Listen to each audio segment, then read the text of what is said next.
10 conseils à mettre en pratique lorsqu'on vit déjà dans un mariage glorieux. Dans la vidéo précédente, je t'ai donné 5 conseils qui vont t'aider à continuer à allumer la flamme dans ton foyer. Et aujourd'hui, on va finir avec les 5 autres conseils qui restent. Le 6e conseil que je te donne aujourd'hui pour continuer à vivre une lune de miel permanente dans ton foyer, c'est de savoir te taire. Vos succès, vos échecs, ça doit rester entre ton mari et toi. La Bible dit que la corde à 3 brins se rompt difficilement, c'est-à-dire toi, ton mari et le Saint-Esprit. S'il y a une autre personne qui est un être humain, votre mariage ne va pas durer. Ce mariage est voué à l'échec. Donc si vous avez l'habitude de célébrer vos victoires et vos échecs avec des tierces personnes, je vais te conseiller aujourd'hui d'arrêter cela. Ou bien si tu avais l'habitude d'avoir des copines ou bien ton entourage à qui tu rends compte de ton foyer, de ce que vous êtes en train de faire, si vous montez, tu pas dit, si vous descendez, tu pas dit, à partir d'aujourd'hui, il faut arrêter ça. Les gens s'en foutent de qui tu es. Les gens s'en foutent de savoir si tu es heureuse ou pas. Et quand tu viens leur dire tout ce que tu as dit, ce sont les gens qui veulent de ton mal. Ce sont les gens qui veulent te tuer, qui sont intéressés par ta vie. Sinon, les gens qui sont vraiment occupés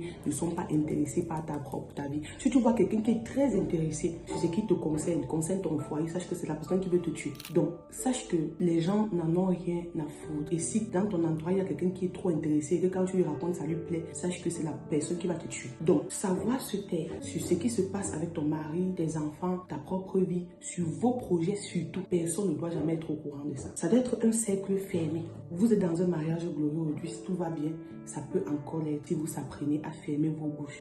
Vous allez passer parfois par des moments extrêmement difficiles. Et il n'y aura que vous et votre mari qui saurez qu'à l'heure, il y a problème. Tu dois savoir supporter, te taire, aller combattre tes propres batailles et vaincre, avoir tes propres victoires sans appeler une tierce personne. Ça, c'est le secret des couples qui durent. La 7e des choses que tu vas faire pour continuer à vivre une lune de miel permanente, tu dois bâtir une alliance autour de ce mariage. Bâtir une alliance, c'est entretenir quelque chose, faire une bonne action et demander à Dieu que sur la base de cette action-ci, mon mariage est couvert par le sang de Jésus. Sur la base de cette action, mon mariage est préservé. Il y a des personnes qui bâtissent leur alliance autour peut-être d'un orphelinat. Ils vont se dire chaque mois, on donne un peu d'argent ou un peu de nourriture à l'orphelinat. Et c'est quand toi, tu es en train d'aller donner ça, tu sais très bien que je donne ça pour entretenir l'alliance de mon mariage. Et la Bible dit que vous donnerez une offrande à l'échange d'un vœu. Donc chaque fois que tu donnes une offrande, il faut attacher à cela un vœu. Et quand tu seras en train de donner ça, avant de partir avec cette nourriture-là, tu pries.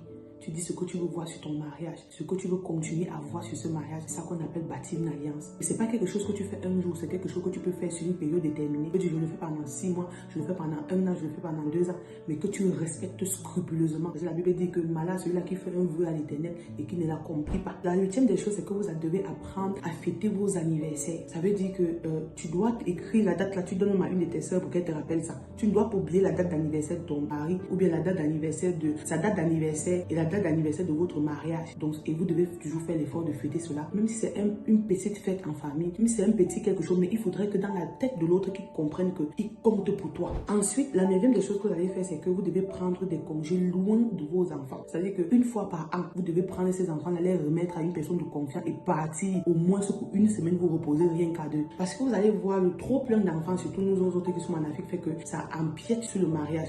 À vos enfants, oh l'enfant fait ceci, l'enfant fait cela, ils sont toujours en train de pleurer, ils sont toujours agrippés là, ici et là. Ça fait que parfois les conjoints s'oublient. Et cette lune de miel que tu es en train de vivre aujourd'hui peut être empiétée parce qu'on n'a pas su gérer l'arrivée des enfants avec la stabilité du couple. Donc vous avez besoin d'un temps à 2 avant de vous rencontrer. Avant que les enfants n'arrivent, vous vous aimiez, vous vous connaissiez, vous aviez votre vie. Et maintenant avec l'arrivée des enfants, ne vous oubliez pas, prenez des congés pour vous à 2. En 10e position, il y a le fait de savoir demander pardon et de pardonner. Après avoir appliqué les 10 conseils que je vous donne, si tu n'as pas encore écouté la première partie, il faudrait que tu aies écouté cette première partie. Ça, c'est le 10e conseil. Savoir demander pardon et pardonner. Parce que, rappelle-toi toujours, peu importe comment cette lune de miel peut être actuellement dans ton foyer, ton mari ou bien ton épouse est une personne faillible qui peut se tromper et qui peut faire des erreurs. Savoir pardonner et demander aussi pardon parce que la Bible dit qu'il abaisse les orgueilleux et il élève ceux qui sont humbles. Donc, si tu ne veux pas que ce mariage tombe, il ne faudrait pas qu'il y ait une dose d'orgueil. Donc, chaque fois que tu sais que j'ai fait quelque chose qui est mauvais, tu demandes pardon. Et chaque fois que tu vois qu'il a aussi fait une erreur, il faut être prompt à pardonner. Très important. Et ça, c'est le secret des couples qui durent. Ça, ce sont les 10 conseils qui vont vous permettre de continuer à être heureux ensemble. Ce 31 mai, nous sommes à Lomé, au Togo. J'invite toutes les glorieuses du Togo à nous rejoindre à la salle SMA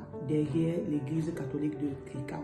Nous vous attendons nombreux, hommes, femmes, célibataires, mariés. La balle est dans votre camp. Le Seigneur va le faire encore, au-delà de ce que nous pouvons penser, au-delà de ce que nous pouvons imaginer. Que le Seigneur vous bénisse. Shalom, shalom.